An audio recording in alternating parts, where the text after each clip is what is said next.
Captain Vijayakanth அவர்கள் எத்தனை கஷ்டங்களை கடந்து வந்து இவ்வளவு மக்கள் அன்பா சம்பாதிச்சாரு அப்படிங்கறத அவரோட வாழ்க்கை வரலாறு மூலமா தெரிஞ்சுக்க போறோம். இன்றைக்கும் என்றைக்கும் நீ எங்கள் நெஞ்சத்தில். தமிழகத்துல விருதுநகர் மாவட்டம் அருப்புக்கோட்டை பகுதியில இருக்க ராமானுஜபுரம் அப்படிங்கிற ஒரு கிராமத்தை சேர்ந்தவங்க தான் KN அழகர் சுவாமி மற்றும் ஆண்டாள் அழகர் சுவாமி. இவங்க தொழிலுக்காக விருதுநகர்ல இருந்து மதுரை வந்து அங்க கீரைத்துறை பகுதியில ரைஸ் மில்ல தொடங்கி மேலமாசி வீதி அப்படிங்கிற இடத்துல தங்குறாங்க.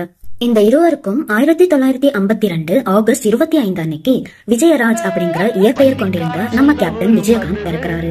அழகர் சுவாமி தன்னோட பசங்க ராஜா மாதிரி வாழணும் அப்படின்னு ராம்ராஜ், நாகராஜன் எல்லாம் பெயர் வைக்க விஜயகாந்த்க்கும் விஜயராஜ் அப்படின்னு பெயர் வச்சாரு. மதுரையில நாடார் வித்யாலயா அப்படிங்கிற பள்ளியில சேர்ந்த விஜயகாந்த் அவர்களுக்கு படிப்பு மீது கொஞ்சம் அக்கறை கம்மிதான். வளர்ந்த பிறகு ரைஸ் மில்ல பாத்துட்டு இருந்த விஜயகாந்த்க்கு படிப்பு மேல அக்கறை இல்லைனாலும் எம்ஜிஆர் பார்த்துட்டு சினிமாலையும் சமூக பிரச்சனைகள் மேல அக்கறை காட்டுறதும் அவருடைய விருப்பமா இருந்துச்சு. தன்னோட 30 வயசு வரைக்கும் மதுரையில வளர்ந்த விஜயகாந்த்க்கு சினிமா மேலதான் நமக்கு ஆர்வம் அதிகம் அப்படின்னு தெரிஞ்சதும்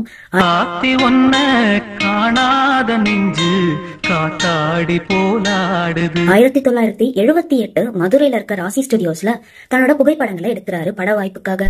ஆசை தம்பி அப்படிங்கிற போட்டோகிராஃபர் அன்னைக்கு ராசி ஸ்டுடியோஸ்ல எடுத்த போட்டோஸ் தன்னோட பிலிம் ஆப்பர்ச்சுனிட்டிக்கு ரொம்பவே தேவைப்பட்டதா இருந்துச்சு அப்படின்னு விஜயகாந்த் நிறைய மேகசின்ஸ்ல சொல்லியிருக்காரு. பட வாய்ப்புக்காக மதுரையில இருந்து வந்த நம்ம விஜயகாந்த் 1978 பி மாதவன் டைரக்ஷனோட என் கேள்விக்கு என்ன பதில் அப்படிங்கிற ரஜினிகாந்த் படத்துல முதல்ல ஒரு வாய்ப்பு கிடைக்குது. அந்த படத்துக்காக ஒரு 100 ரூபாய அட்வான்ஸா வாங்கியிருந்த நம்ம கேப்டன் அந்த ரோலை பண்ணி காட்டும் போது இவரோட ஸ்கிரீன் பிரசன்ஸ் நல்லா இல்ல, அவ்வளவு பாக்குற மாதிரி இல்ல அப்படின்னு அவர் எடுத்துட்டு வேற ஒருத்தரை போட்டுறாங்க. தொடர்ந்து நிறைய வாய்ப்பை இழக்கிறாரு. அதுவும் அவர் கருப்பு நிறம் அப்படிங்கறதுனால அப்ப இருந்த முன்னணி நடிகைகள் நிறைய பேர் விஜயகாந்த் கூட படம் நடிக்க மாட்டேனே சொன்னாங்க. நண்பர்கள் இல்லாம ஒரு கதை கிடையாது. அதே மாதிரி விஜயகாந்த்க்கும் நிறைய ஃப்ரெண்ட்ஸ் இருந்தாங்க. அதுல முக்கியமான ஒருத்தர் தான் இப்ராஹிம் ராவுதர் அப்படின்னு எப்போதுமே விஜயகாந்த் மோட்டிவேட் பண்ணிட்டு இருந்த ஒரு பர்சன். 1979 டைரக்டர் காஜா அவர்களுக்கு விஜயகாந்த் அறிமுகப்படுத்துறாங்க. அவர் தன்னோட இனிக்கும் இளமை அப்படிங்கிற படத்துல ஒரு வில்லனா முதல்ல விஜயகாந்த் நடிக்க வாய்ப்பு கொடுக்கிறாரு. தொடர்ந்து அகல் விளக்கு, நீரோட்டம், சாமந்தி பூன்னு படங்களுக்கு வாய்ப்பு கிடைச்சாலும் எல்லாமே ரொம்ப தோல்வியை தான் சந்திச்சது. விஜயகாந்த் சந்திக்காத பிரச்சனைகளே இல்ல. இந்த தொடர் தோல்விகளுக்கு பிறகு அவர் எடுத்த முடிவு சினிமா துறையில மட்டும்தான் வெற்றி பெறணும் அப்படிங்கறதுதான். நினைச்சதை சாதிக்கணும் அப்படிங்கிற நம்ம கேப்டனோட ஒரு குணம் தான் தூரத்து இடி முழக்கம், ஜாதிக்கு ஒரு நீதி படங்கள்ல அவரை பாக்குறவங்கள கொஞ்சமா கவர வச்சது. உடனே 1981 S.A. சந்திரசேகர் அவரோட சட்டம் ஒரு இருட்டறை படம் மூலமா ஒரு நல்ல ஹீரோவா அறிமுகமாகிறாரு. இந்த மூவிய நிறைய லாங்குவேஜஸ்ல டப் பண்ணிருக்கலாம், ஆனா என்னைக்குமே தமிழை தாண்டி நடிக்க மாட்டேன் அப்படின்னு தமிழ் மீது அதிக பற்று கொண்டவர் தான் நம்ம கேப்டன். அவரோட தொடர் படங்களான 1984 வைதேகி காத்திருந்தால்,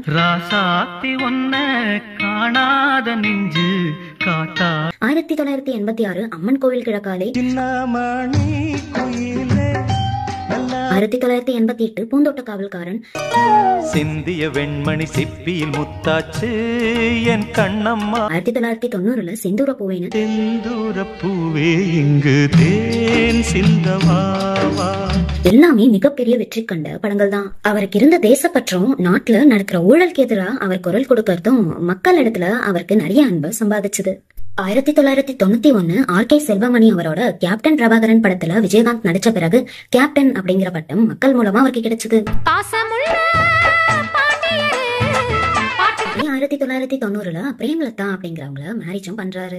என்ன நினைச்ச நீ என்ன நினைச்ச என்ன சினிமா துறையில அவர் நினைச்ச மாதிரியே மிகப்பெரிய அளவு அன்பு சம்பாதிச்சாரு. R. Soundararajan, R.K. Selvamani, S.A. சந்திரசேகர்னு மிக முக்கியமான தயாரிப்பாளர்களோட விஜயகாந்த் ரொம்ப நல்லாவே பழகிருக்காரு.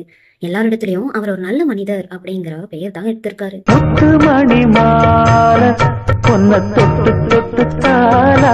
கேப்டன் படத்துறையில ஒரு நல்ல இடத்துக்கு வந்த பிறகு எதுலையுமே ஏற்றத்தாழ்வு இருக்கக்கூடாதுன்னு நினைச்சார். அவர் ஆசைப்பட்ட மாதிரியே 1994 எம்ஜிஆர் விருதும், 2001 அவருடைய நடிப்பையும் தேசப்பற்றையும் பாராட்டி கலைமாமணி விருது, இந்திய அரசால சிறந்த குடிமகன் விருதும் அவருக்கு வழங்கப்பட்டது. தேசிய திராவிட முற்போக்கு கழகம்னு ஒரு கட்சியை தொடங்கி எந்த ஒரு அரசியல்வாதியும் காட்டாத பயத்தை காட்டி என்னைக்குமே தன்னோட தொண்டு தமிழுக்கும் தமிழ் மக்களுக்கும் தான் அப்படின்னு மறைந்த நம்ம கேப்டன் புரட்சி கலைஞர் விஜயகாந்த் பத்தி நீங்க சொல்ல நினைக்கிறத கமெண்ட்ல சொல்லுங்க.